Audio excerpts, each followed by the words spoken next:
Hey folks, welcome back to the channel. Today we're checking out something a little different.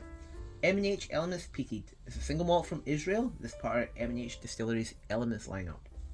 Now this whiskey is about 3.5 years old at the time of bottling, so it might seem young by Scotch standards, but in Israel's hot and arid climate, whiskey matures much faster.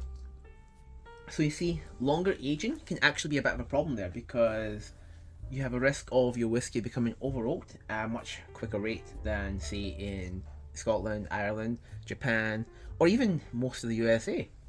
So basically in this case, short aging is more like a feature rather than a bug. It's just part of the style really. Now, this whiskey has peated on the label, as you can see here. So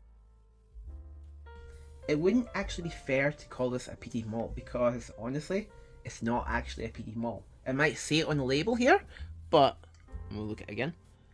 But the problem is that they don't actually use any peated barley in the production. Instead, this is partially aged in ex-Islay casks, and it would be one that held a heavily peated whiskey. So think something maybe like Lefroy or Ardbeg or Lagavulin. It doesn't tell you. The rumour is it is from Islay's peatiest peat monster. So make what you will of that. Now, based on this though, given that we're not actually dealing with peated barley here, and we're dealing with the peat coming from the cask itself rather than the actual whiskey that went into it, how much smoke are we actually talking about here when we say the word peated? So, naturally, let's check it for ourselves. So, let's pour it out. Quick look at the bottle first. Same shape as the previous M&H I reviewed a while back, the Christmas treat one. This one is actually bottled, by the way, at 46% here, and it says natural colour and non-chill filtered. So let's check it out. The cork is quite tight actually. They tend to use these synthetic corks rather than a real cork, which is quite nice. It doesn't break. Let's pour it out.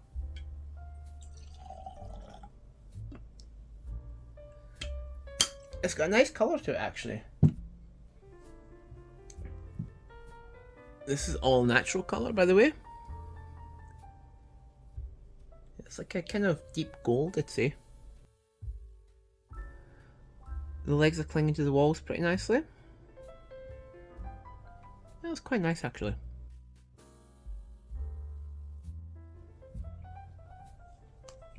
Okay, now that we've had a look at the whiskey in the glass itself, as I said, this is quite a nice colour. And for 3.5 years old, this is really nice to see a whiskey this colour. But as I said, it's probably down to the fact that the climate is really hot there. One might assume that this, given the colour, it could also be aged in virgin oak. Now, according to the label though, it's actually just aged in ex-bourbon and ex-Islay casks. So there's no virgin oak influence here given it the colour. This is all just from those two cask types. Anyway, let's give it a nosy. That's quite interesting. So I'm getting a very slight ashy and briny note on this.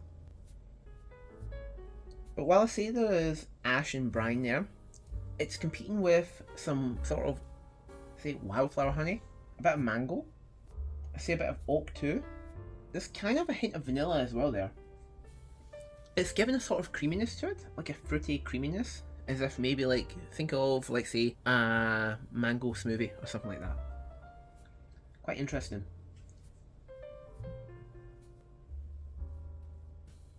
Yeah, behind that there's a little bit of ginger as well. Maybe some allspice? No, I wouldn't say there's that much. It's just kind of sort of hanging on the tail end of it. You know what I mean? Now this might sound kind of weird, but there's this sort of like bubblegum note there, which is quite interesting. So, after nosing it, let's go to the palate. Oh wow. That's quite spicy on the entry. There's some ginger there, but it just kicks you. There's some vanilla, caramel, even a little bit of lemon. I'd say it's kind of sweet candy lemon maybe. Or even candied lemon peel. That might be better actually because it's got sort of bitterness that you would often associate with the peel. Or I'd say a little bit of sort of old honey. Like honey that's been left out too long and started to turn black. Even some cherry notes too. ones that you'd actually often find on, like, say, a bourbon. But I'm guessing that's from the oak influence coming from the warm climate.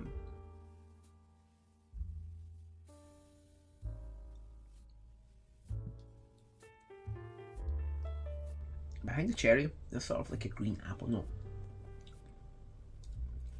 Not strong though. It's sort of like, the more it's in my mouth, it's becoming more earthy and sweet. Like, fruity sweetness is ramping up. There's also this sort of underlying earthiness as well. Smoke wise, it's actually absent. Like, I really don't get any smoke here at all. It's just really dominated by bourbon barrel. It seems like the bourbon barrels are doing all the heavy lifting here. That being said, I'm often not too sure what influence you get from a peated Scotch barrel. I've reviewed a Calvados that was aged in ex-Isle of Scotch barrels, and while it got some smoke on the nose, it wasn't on the palate. Anyway, let's move on to the finish for now. Go back one more time.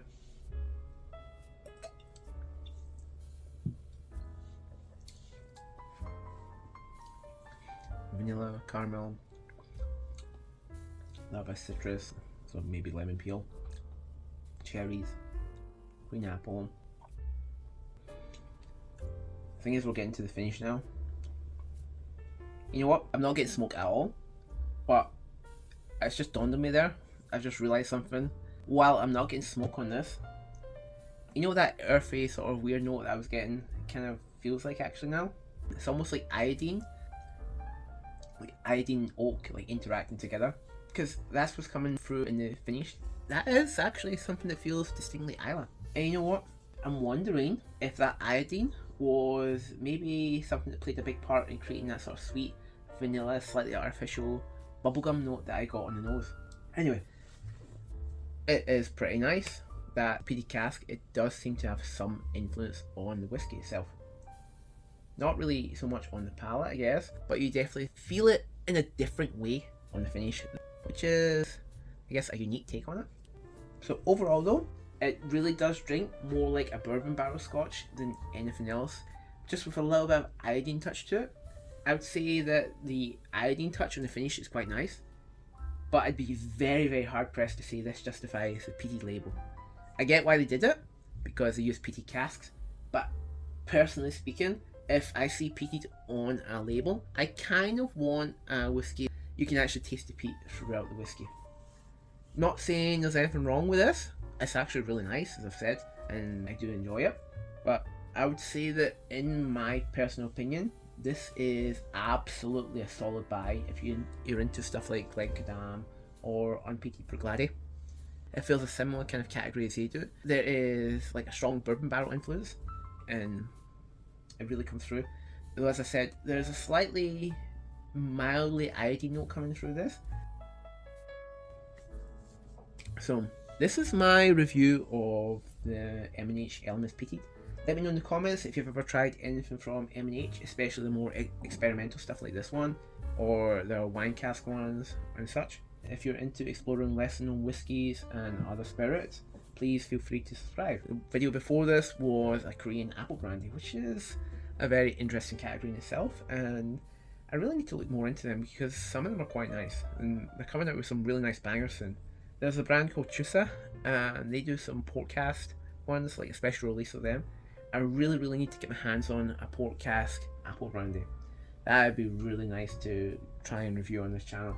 Anyway, as always, stay healthy and Sanchava.